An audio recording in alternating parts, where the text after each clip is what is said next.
Saturday recipes. முருங்கைக்காய் வச்சு ஒரு ரெசிபி தான் பார்க்க போறோம். முருங்கைக்காயில சாம்பார் புளிக்குழம்புன்னு வச்சு சாப்பிட்டாலே கமகமன் வாசத்தோட டேஸ்ட் வந்து சூப்பரா இருக்கும்.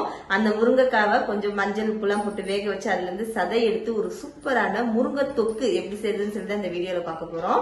வீடியோக்குள்ள போறதுக்கு முன்னாடி சாட்டர்டே ரெசிபி சேனலை சப்ஸ்கிரைப் பண்ணாங்க, சப்ஸ்கிரைப் பண்ணிக்கோங்க. வாங்க முருங்கை தொக்கு எப்படி செய்யுதுன்னு சொல்லி பார்க்கலாமா?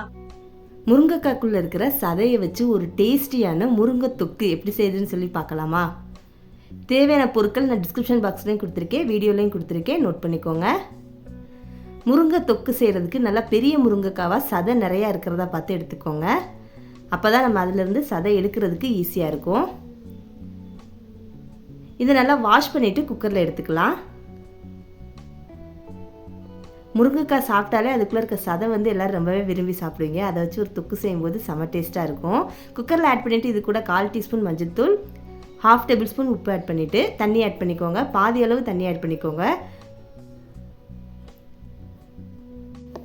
குக்கர் மூடி 2 விசில் வச்சு வேக விடலாம். இப்போ முருங்கைக்காய் வந்து நல்லா வெந்துடும். அதுலேருந்து சதை எடுக்கிறதுக்கு ஈஸியாக இருக்கும். 2 விசில் வந்துருச்சு. அடுப்பை ஆஃப் பண்ணிவிட்டு ப்ரெஷர்லாம் இறங்கட்டும். ப்ரெஷர் இறங்கினதுக்கப்புறம் நான் குக்கர் ஓப்பன் பண்ணுறேன். பாருங்கள், முருங்கைக்காய் வந்து நல்லா குக் ஆகிருக்கு. இதை அப்படியே ஒரு பாத்திரத்தில் வடிகட்டி எடுத்துக்கோங்க. வேக வச்ச தண்ணி இதில் கொஞ்சம் இருக்கும். அந்த தண்ணியை தனியாக ஒரு பவுலில் எடுத்து வச்சுக்கோங்க. இப்போ இந்த காய் வந்து நல்லா ஆறட்டும். இப்போ இந்த முருங்கைக்காய் நல்லா ஆறிடுச்சு. இதிலேருந்து ஒரு காய் எடுத்து 2ஆக ஓப்பன் பண்ணிக்கோங்க. கத்தி இல்லை கரண்டி வச்சு உள்ளே இருக்கிற சதையை அப்படியே சுரண்டி எடுத்திங்கன்னா ஈஸியாக வந்துடும். 2 விசில் வச்சு நம்ம வேக வச்சனால காய் வந்து சுரண்டி எடுக்கிறதுக்கு ஈஸியாக இருக்கும். இந்த மாதிரி எல்லா முருங்கைக்காயில் இருக்கிற சதையெல்லாம் நீங்கள் எடுத்து வச்சுக்கலாம். இப்போ நம்ம காய் வேக வைக்கும்போது வடிகட்டி எடுத்து வச்சுருந்த தண்ணி அதையும் தனியாக எடுத்து வச்சுக்கோங்க. 1 லெமன் அளவு புளியை ஊற வச்சு திக்காக கரைச்சி எடுத்துக்கோங்க. இப்போ டேஸ்டியான முருங்கை தொக்கு எப்படி செய்யுதுன்னு சொல்லி பார்க்கலாம். கடாயில் எண்ணெய் சேர்த்துக்கோங்க. எண்ணெய் சூடானதும் இது கூட 1/2 டேபிள் ஸ்பூன் உளுந்து, 1/4 டீஸ்பூன் வெந்தயம், 1 டேபிள் ஸ்பூன் கடுகு ஆட் பண்ணிக்கோங்க.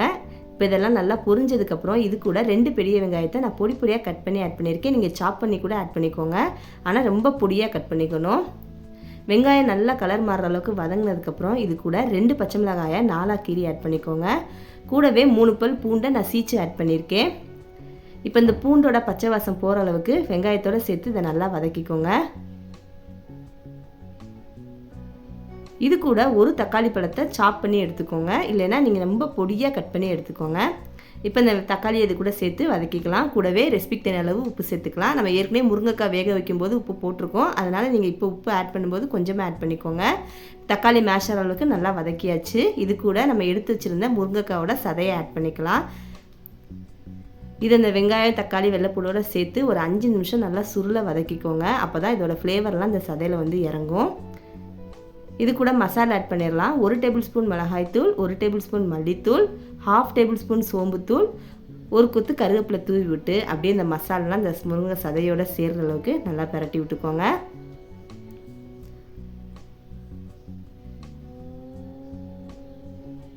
இந்த மாதிரி நல்லா இதோட சேர்த்து சுருளை ஒரு 5 நிமிஷம் நல்லா வதக்கிக்கோங்க. இப்போ இது கூட நம்ம வடிகட்டி எடுத்து வச்சிருக்கிற தண்ணி, கரைச்சி வச்சிருக்கிற புளி தண்ணி 2ஐயும் சேர்த்துக்கலாம். சேர்த்துட்டு மிக்ஸ் பண்ணி விட்டுருங்க. இப்போ இது நல்லா கொதிக்கட்டும். ஒரு 2 மினிட்ஸில் வந்து நல்லா கொதி வர ஆரம்பிச்சிரும். நீங்கள் இந்த ரெசிபி செய்யும்போதே வீட்டுக்குள்ளே முருங்கைக்காவோட ஸ்மெல்லு கமன்னு இருக்கும். பாருங்கள், இப்போ வந்து இது நல்லா கொதிக்க ஆரம்பிச்சிருச்சு. இதை மூடி போட்டு ஒரு 5 நிமிஷம் வந்து வேக விடலாம். அப்போ தான் மசாலாலாம் இதோட சேரும், இந்த புளிப்பு எல்லாமே சேரும். 5 மினிட்ஸ் கழித்து நான் ஓப்பன் பண்ணிவிட்டு திரும்ப நான் மிக்ஸ் பண்ணி விடுறேன். உங்களுக்கு குழம்பு மாதிரி வேணும்னா நீங்கள் இந்த ஸ்டேஜில் எடுத்து அப்படியே சாதத்தில் ஊற்றி சாப்பிட்லாம். நான் தொக்கு செய்கிறனால இதை இன்னொரு 5 நிமிஷம் மூடி போட்டு சிம்மில் விட்டுருங்க. அப்போ ஊற்றிருக்கிற எண்ணெய்லாம் பிரிஞ்சு தொக்கு வந்து சூப்பராக ரெடி ஆயிடுச்சு பாருங்கள்.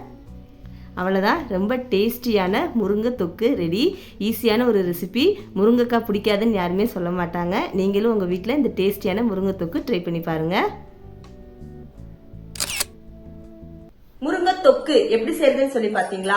ரொம்ப ஈஸியான ஒரு ரெசிபி. ஒயிட் ரைஸோட இந்த முருங்கை தொக்கு வச்சு சாப்பிட்டீங்கன்னா செம்ம டேஸ்டா இருக்கும். ஹெல்தியான ஒரு ரெசிபியும் கூட. பொதுவா முருங்கைக்கீரை, முருங்கைக்காய், முருங்கைப்பூ இதுல நிறைய சத்து இருக்கு.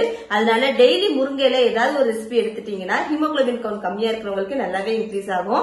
அடுத்த ஒரு முக்கியமான விஷயம் சொல்ல போறேன். நம்மளோட சாட்டர்டே ரெசிபி சேனல்ல சப்ஸ்கிரைபர் டிசைடிங் சீரிஸ் சொல்லி ஒரு சீரிஸ் ஸ்டார்ட் பண்ண போறோம்.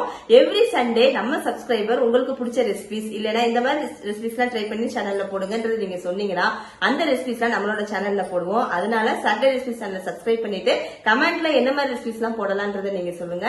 இந்த வீடியோ உங்களுக்கு பிடிச்சிருந்தா லைக் பண்ணுங்க, ஷேர் பண்ணுங்க. அப்படியே நம்மளோட சாட்டர்டே ரெசிபிஸ் சேனலை சப்ஸ்கிரைப் பண்ணிக்கோங்க, இன்ஸ்டா பேஜை ஃபாலோ பண்ணிக்கோங்க. தேங்க்ஸ் ஃபார் வாட்சிங்.